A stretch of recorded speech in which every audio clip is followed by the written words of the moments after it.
Welcome to my YouTube channel. तो आज का जो हमारा वीडियो है इसमें आपको क्लास 9 के होने वाले सेशन एंड एग्ज़ाम या फिर एनुअल एग्ज़ाम के लिए आज आपको क्लास 9 का साइंस का सैम्पल क्वेश्चन पेपर प्रोवाइड किया गया है। इस क्वेश्चन पेपर को अगर आप सॉल्व करके जाते हैं तो 100% आपका 80 आउट ऑफ 80 मार्क्स क्लास 9 के एनुअल एग्ज़ाम में आएगा। ठीक है, देखो हमारा जो पहला क्वेश्चन है कि which experiment setup is correct for determining the melting point of ice. कौन सा है एक्सपेरिमेंट कह लो सही है हमारा melting point of ice determine करने के लिए? तो आपका ऑप्शन नंबर बी सही होगा। Lysosomes are the reservoirs of, lysosomes क्या होते हैं? तो are the reservoirs of digestive enzymes.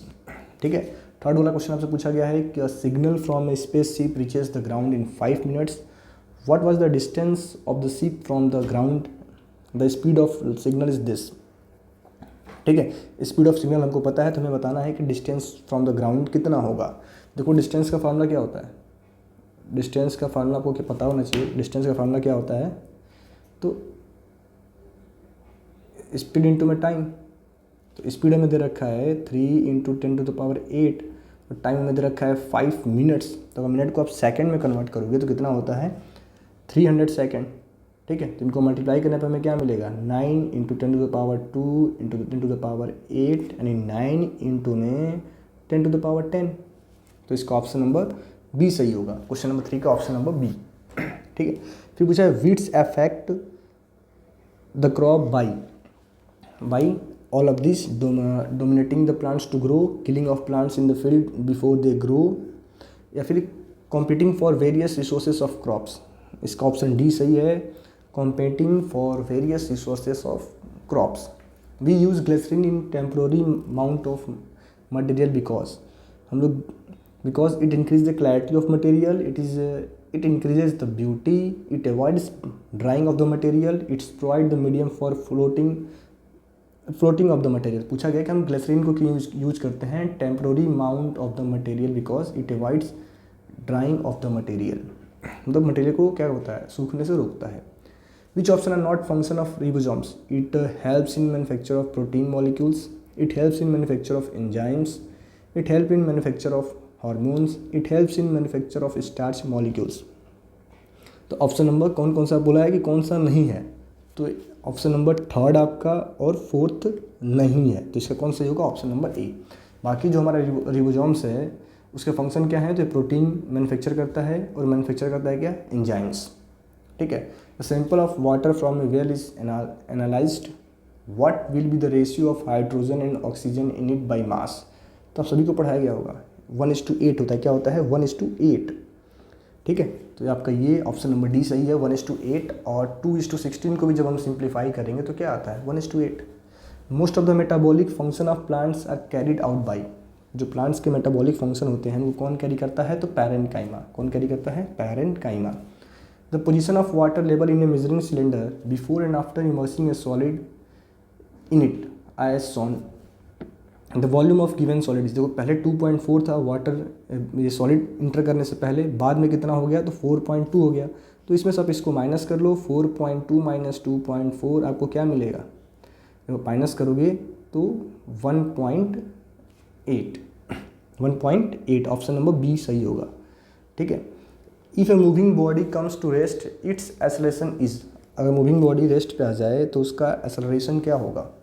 तो जो उसका एक्सेलरेशन होगा उसका एक्सेलरेशन क्या होगा? तो नेगेटिव होगा। नेगेटिव एक्सेलरेशन करेंगे तब भी हम कोई बॉडी अगर मूव कर रही है तो इसका अगर एक्सेलरेशन पॉजिटिव कर दोगे तो और फास्ट मूव करेगी। तो इसको रोकने के लिए हमें इसका एक्सेलरेशन क्या करना होगा? नेगेटिव करना होगा। The difference between isotopes and isobars. Isotopes और आइसोबार्स में क्या डिफरेंस है? तो isotopes have same chemical properties but isobars has different. Isotopes में क्या होता है? सेम केमिकल प्रॉपर्टी होता है, बट आइसोबार्स में क्या होता है? डिफरेंट। आइसोबार्स में होता है different. The common characteristics of xylem, tracheids and side tubes is that both are, इनका क्या है? Meant for conduction. The technical term for the group of similar cells performing a specific function is tissue. क्या होता है technical term? ये tissue होता है। Arun has prepared 0.01% by mass solution of sodium chloride in water. Which of the following correctly represent the composition of its solution? तो इसका कौन सा ऑप्शन सही है? ऑप्शन नंबर 14 का C. To prepare a colloidal solution of starch we should add, हमें क्या add करना पड़ेगा? तो add the thin paste of starch to hot water with stirring. The poultry birds groomed for obtaining meat are called, उनको हम क्या कहते हैं? जो पोल्ट्री बर्ड को हम लोग ग्रूम करते हैं उनको हम क्या कहते हैं? बॉयलर्स। ठीक है।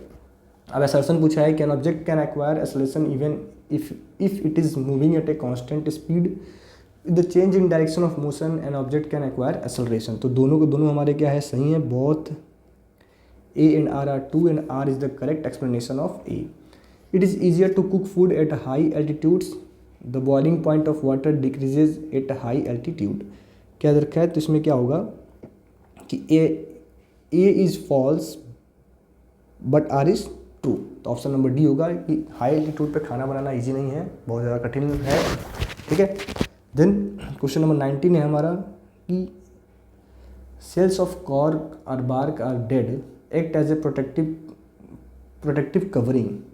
इन्हें फिर रीज़न आपको दिया है, इन्हें leguminous plant the root nodules harbour nitrogen fixing bacteria which convert atmospheric nitrogen into nitrates. Question number 19 में क्या होगा? Both A and R are the true and R is not the correct explanation of A. 20 है the size of nucleus is very small as compare to the size of atom.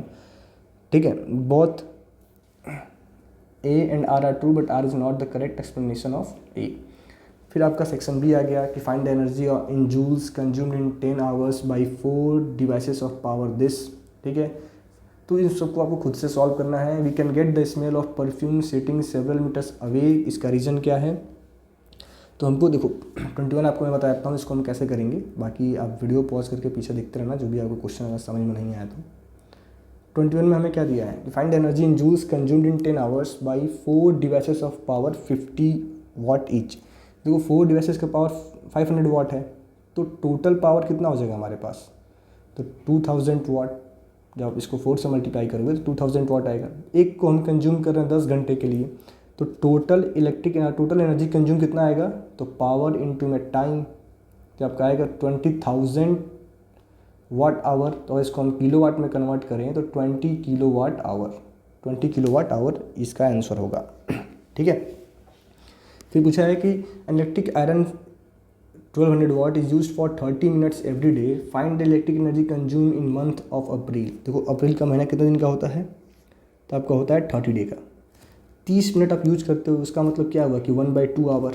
और जब इसको हम लोग convert करें अगर kilo watt में तो हमें मिलेगा 1.2 किलो वाट, यानी 0.6 किलो वाट आवर हम पर डे एनर्जी कंज्यूम कर रहे हैं। तो अगर इसको हम 30 से मल्टीप्लाई कर दें तो हमें एट लास्ट क्या मिल जाएगा? ये 18 किलो वाट आवर।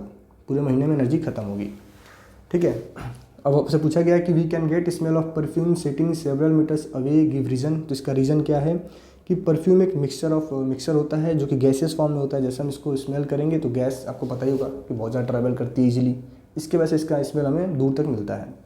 फिर अगला पूछा है human heart beat is average found to be 75 times a minute, calculate इस फ्रीक्वेंसी। तो आप कर लेना। बाकी आपका 24 क्वेश्चन नंबर है, 25 है, इस तरह 26 है। इनका आप स्क्रीनशॉट ले लें और जो भी क्वेश्चंस आपको यहाँ दिख रहे हैं इनको आप प्रैक्टिस करके ही अपना होने वाला साइंस का एग्जाम देने जाएं। ठीक है। क्योंकि ऐसे क्वेश्चन पूछने के पूरे चांसेस हैं। Define valency by taking example of silicon and oxygen. फिर अगला आपका क्वेश्चन सेक्शन सी आ गया, इसका भी आप स्क्रीनशॉट ले लो जो भी क्वेश्चंस यहाँ पे आपको दिख रहे हैं। ठीक है। और आप इनको नहीं सॉल्व कर पाएंगे तो आप बताना एक बार। ठीक है। देन अगला हमारा है ये, इनके आप स्क्रीनशॉट ले लो। देन क्वेश्चन नंबर 32, 33, 34 इनका स्क्रीनशॉट ले लें आप। फिर 35 आपका है। ठीक है। देन 36 है, इसका आप एक बार स्क्रीनशॉट ले सकते हो। देन आपका 37 क्वेश्चन नंबर है, इसका स्क्रीनशॉट ले लेंगे कि इसका ये डायग्राम है, what is the function of nervous tissue, ये सब आपको बताना है। देन 38 आपका है, इसका आप एक बार स्क्रीनशॉट ले लें वीडियो पॉज करके। ठीक है। तो ये आपके रीड द क्वेश्चन वाले केस बेस्ड क्वेश्चन है। क्वेश्चन नंबर 39 है, इसका भी आप स्क्रीनशॉट ले सकते हो 39 का। तो ये आपका पेपर अब कंप्लीट हो गया। ठीक है। तो अगर आपको किसी भी क्वेश्चन में डाउट रहता है तो आप हमें कमेंट करके बताना। Thank you.